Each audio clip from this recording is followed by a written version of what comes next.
लगभग 15 राज्यों से लोग आएंगे। रंगीन मछलियों का एक 10-20 हज़ार मछलियाँ उसमें सर्कस वाले आएंगे, डिज्नीलैंड वाले आएंगे। आज हर वर्ष की भांति इस वर्ष भी श्री अर्जुन बाबू पशु मेला हाट बाजार का आज विधिवत मेले का शुभारंभ किया गया है और तमाम हमारे समाज के लोग, परिवार के लोग और इस व्यापारी भाइयों का आज बैठक था। सर्वसम्मति से सब लोगों का निर्णय लिया गया है। यह मेला अब 1 महीने का लगेगा। पिछले बार 15 दिनों का मेला था, जिसको बढ़ाकर लोगों के डिमांड पर 1 महीने का किया गया है और इस 1 महीने के कार्यक्रम में वह तिथि होगा 9 अप्रैल 2024 से 9 मई 2024 तक। इसमें 1 महीने के अंदर तमाम लगभग 15 राज्यों से लोग आएंगे। एमपी से आएंगे, यूपी से आएंगे, राजस्थान से आएंगे, गुजरात से आएंगे। आपको असम, बंगाल, बिहार, तमाम जगह से लोग यहाँ व्यापारी भाई आते हैं। घोड़े के हैं, हाथी के हैं, गाय, भैंस और तमाम चीज़ों को लोगों को देखने के लिए इस बार बेहतरीन व्यवस्था मेला आयोजन समिति के द्वारा किया गया है, जिसमें सर्कस भी, जेमिनी सर्कस का भी व्यवस्था हो गया है, बात हो गई है। सर्कस वाले आएंगे, डिज्नीलैंड वाले आएंगे और इस बार का जो आकर्षण का केंद्र झूला होगा वो एक बेहतरीन तरीके का फिश टनल, जो एक झूला के अंदर आता है फिश टनल, जिसमें रंगीन मछलियों का एक 10-20 हज़ार मछलियाँ उसमें रहेगी, उसको लोग देखेंगे और शीशे के अंदर वो बंद रहता है।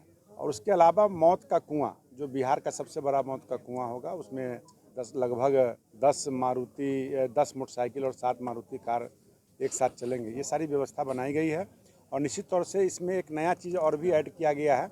पिछले बार प्रतियोगिता हुआ था, दंगल प्रतियोगिता महिला पुरुष, तो इस बार 2 दिवसीय किया गया है, यानी 2 बार होगा, क्योंकि बिहार के अंदर भी प्रतिभावान बहुत ऐसे पहलवान हैं जो छूट गए थे।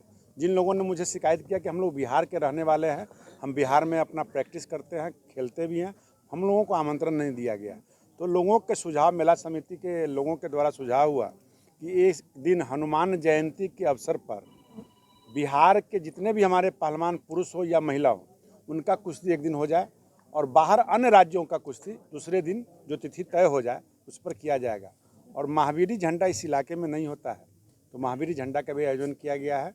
और निश्चित तौर पे इस मेले के अंदर जो पिछली बार जो व्यवस्था हुई थी, उससे बेहतर चाक चौबंद व्यवस्था होगा, बेहतर मूर्ति का आकर्षण केंद्र रहेगा, बेहतर तरीके से यहाँ पर नाच गाने का प्रोग्राम होगा।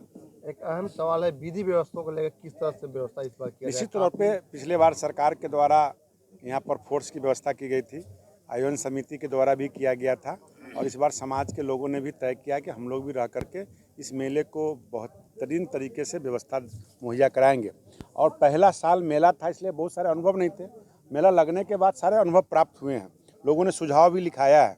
सुझाव में शौचालय का व्यवस्था होना चाहिए, बिजली का व्यवस्था होना चाहिए, ट्रैफिक का व्यवस्था होना चाहिए। सारे चीज़ों पर अध्ययन करके सभी मेला आयोजन समिति के जितने भी सदस्य हैं वो तय करके एक व्यवस्था बनाएंगे और सरकार के सहयोग से और अपने सहयोग से और समाज के सहयोग से बेहतरीन व्यवस्था हो, हम ये प्रयास करने जा रहे हैं। पिछले बार जाम की समस्या काफ़ी ज़्यादा हाँ, पिछले बार जाम की समस्या थी, जो लोगों को ये आइडिया नहीं था कितना बड़ा मेला लगेगा, उसके लिए जगह हम लोग कम लिए थे। इस बार तमाम हमारे जो पड़ोसी किसान हैं, उन लोगों का भी बहुत प्रेम, प्यार, सहयोग मिला है। सभी लोगों ने इस बार मक्का की खेती मेरे अगल बगल में जो रास्ता है वो नहीं लगाए हैं, जिससे कि आवागमन सुगम हो जाएगा।